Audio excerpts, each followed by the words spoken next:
السلام علیکم ویورز، آج ہم بات کریں گے اردو زبان کے جو حروف تہجی میں پہلا لفظ ہے الف، اس کے حوالے سے۔ الف اگر آپ دیکھیں بالکل اس کی شکل جو ہے وہ بیل کے سین کی مانند ہے، اور انگریزی میں یہ اے ہے اور یونانی زبان میں الفا ہے۔ الفا لکھنے کا انداز بھی کچھ اے سے ملتا جلتا ہے، اور اے اور الف دراصل یہ جو اے ہے اس کے حوالے سے جو تاریخ میں اگر ہم دیکھیں تو تھوڑا سا رسم الخط کے حوالے سے گفتگو کرنا ہوگی تاکہ ہم اس کے پس منظر کو بہتر انداز میں سمجھ سکیں۔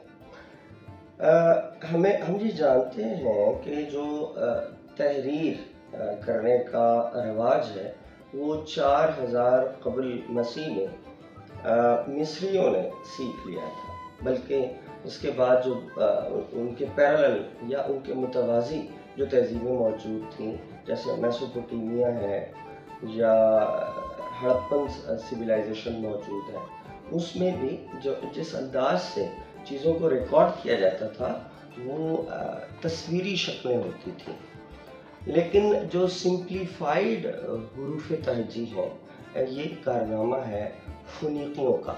فونیقیہ جسے یونان والے جنہیں فونیشیا کہتے تھے، لیکن انہوں نے اپنے آپ کو کبھی بھی اس نام سے منسوب نہیں کیا۔ اہل کنعان آپ انہیں کہہ سکتے ہیں۔ یہ خاصی مہذب اور ترقی یافتہ تہذیب رہی ہے، اور اس کا عہد 1500 عیسوی سے لے کر 300 قبل از مسیح 1500 قبل المسیح سے لے کر 300 قبل از مسیح کے درمیان رہا ہے۔ یہ خاصے ایڈوانس تھے، دھاتوں کا استعمال سیکھ گئے تھے، اور جو اس سے پہلے مصری ہیروغلیفی جو تھی اس سے انہوں نے ایک حروف تہجی کو سادہ اور آسان زبان میں کر کے لکھا، یا یوں کہہ سکتے ہیں کہ پروٹو سیمیٹک لینگویج کو انہوں نے بڑا سمپلیفائڈ کر دیا۔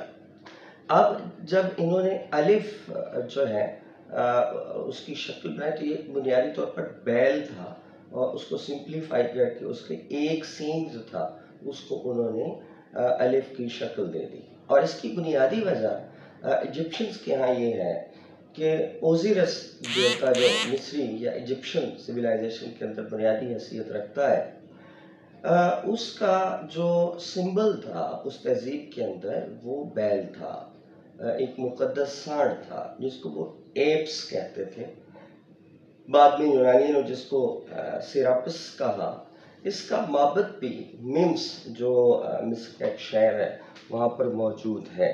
سو اس طرح الف کے ساتھ جو تقدس ہے وہ ایک طرح اس وقت سے ہی وابستہ ہو گیا جب مصری تہذیب کے اندر تحریر پروان چڑھ رہی تھی۔ اس کے بعد الف ظاہر ہے کہ امپورٹنس اس وقت زیادہ اختیار کر جاتی ہے جب مسلمانوں کی تاریخ میں ایک فرقہ باطنیہ ابھر کر سامنے آتا ہے۔ باطنیہ فرقے کی کئی ذیلی شاخیں ہیں جس میں قرمتیہ ہے، خرمیہ ہے، اسماعیلیہ ہے، اور پارسیوں کے ہاں باطنیہ فرقے کی شکل مزدکیہ ہے۔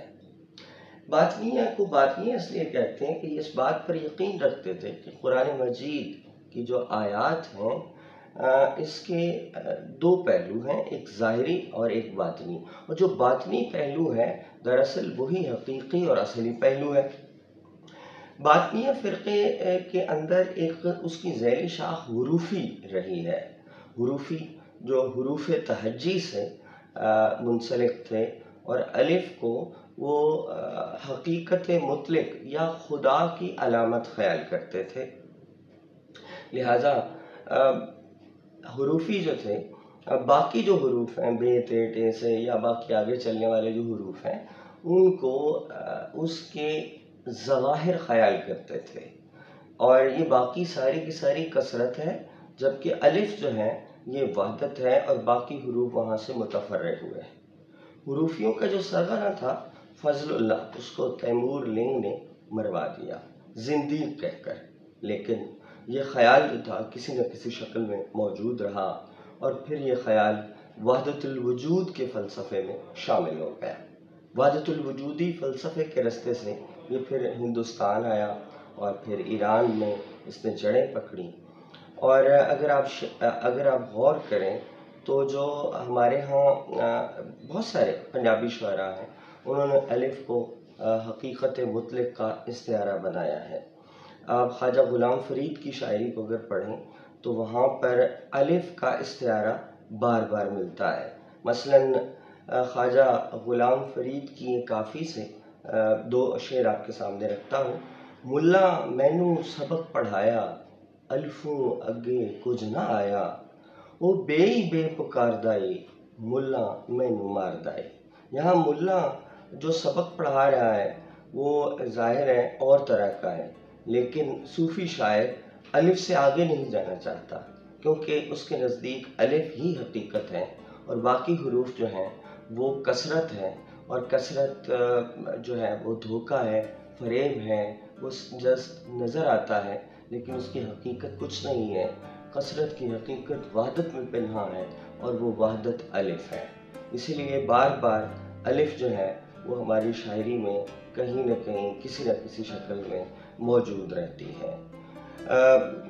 اسی طرح اور بہت سارے شعر جو ہیں وہ پنجابی شاعری سے کوٹ کیے جا سکتے ہیں الف کے حوالے سے، لیکن اس کا ایک اور پہلو بھی ہے الف کا، کہ جو الف ہے یہ مرد کے عضو تناسل کی علامت کے طور پر بھی کہیں نہ کہیں شاعری کے اندر موجود ہے۔ مثال کے طور پر فارسی کا ایک شاعر ازرقی گزرا ہے، جس نے ایک مثنوی لکھی جس کا عنوان تھا الفیہ شلفیہ۔ یہ مثنوی والی نیشا پور امیر طوخان کی رجولیت کی قوت کو بحال کرنے کے لیے اس نے لکھی تھی، اور وہاں پر جو الف ہے وہ لنگ کا استعارہ ہے۔ اسی طرح اگر آپ عربی تہذیب یا عربی خطے کے اندر چلے جائیں تو وہاں پر جو پتلی اور لمبی لڑکی ہوتی ہے اس کے لیے لفظ الفیہ استعمال کیا جاتا ہے، جو الفیہ۔ پھر ظاہر ہے کہ وہ اس کی پتلے اور لمبائی کی علامت کے لیے الف کا استعمال کرتے ہیں۔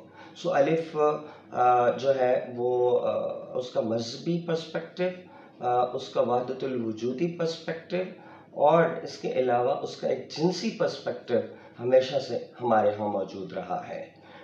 بہت شکریہ، آپ نے ہماری مختصر سی گفتگو سنی۔ اگلی کسی ویڈیو میں ہم کسی اور موضوع کے ساتھ آپ کی خدمت میں حاضر ہوں گے۔ اللہ حافظ۔